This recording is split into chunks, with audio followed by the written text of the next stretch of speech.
neither twist wolf's bane tight-rooted for its poisonous wine, nor suffer thy pale forehead to be kissed by nightshade ruby grape of Proserpine.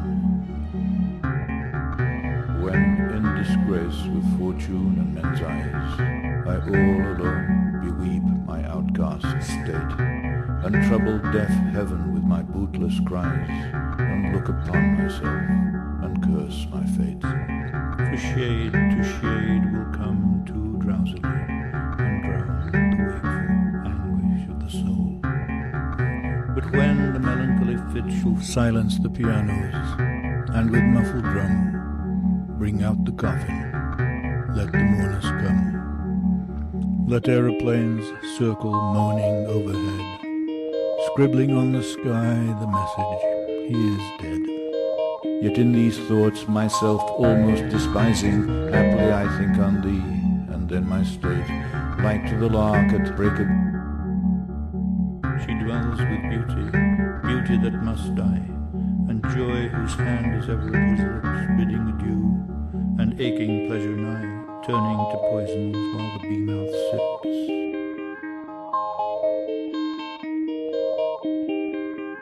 Such wealth brings, that then I scorn to change my state with kings. His soul shall taste the sadness of her might, and be among her cloudy trophies hung. He was my north, my south, my east and west, my working week and my Sunday rest, my noon, my midnight, my talk, my song.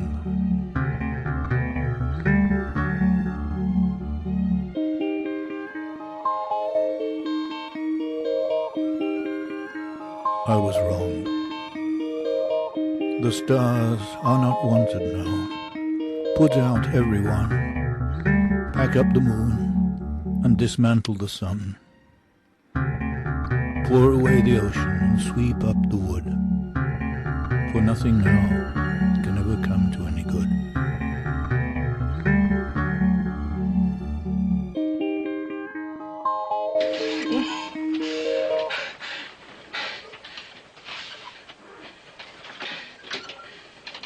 You on the Indianapolis? What happened?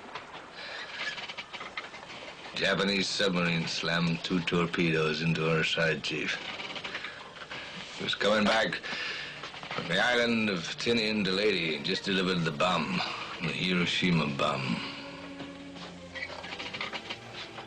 1,100 men went into the water. The vessel went down in 12 minutes. Didn't see the first shark for about half an hour. Tiger, 13-footer. You know that when you're in the water, Chief? You tell by looking from the dorsal to the tail. What we didn't know was our bomb mission had been so secret. No distress signal had been sent.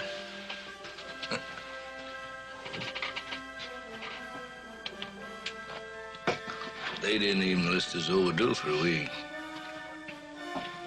Very first light, Chief. Sharks come cruising. So we formed ourselves into tight groups. You know, it's kind of like old squares in a battle, like you see in a calendar, like the Battle of Waterloo. And the idea was, shark comes to the nearest man, that man he starts pounding and hollering and screaming. Sometimes the shark would go away. Sometimes he wouldn't go away. Sometimes that shark, he looks right into you, right into your eyes. You know the thing about a shark, he's got lifeless eyes, black eyes, like a doll's eyes. When he comes at you, he doesn't seem to be living until he bites you. And those black eyes roll over white, and then... oh, then you hear that terrible high-pitched screaming. The ocean turns red. In spite of all the pounding and the hollering, they all come in, they rip you to pieces.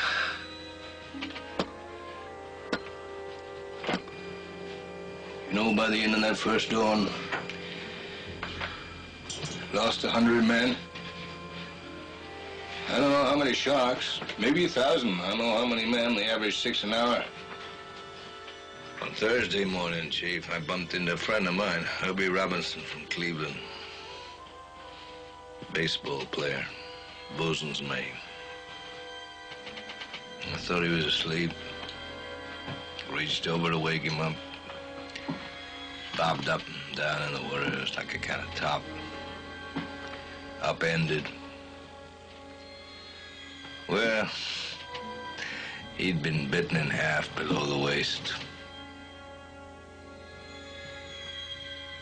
Noon the 5th day, Mr. Hooper, Lockheed Ventura saw us. He swung in low and he saw us. He's a young pilot, a lot younger than Mr. Hooper anyway. He saw us and he come in low, and 3 hours later, a big fat PBY comes down and started to pick us up.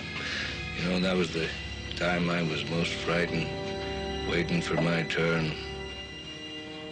I'll never put on a life jacket again.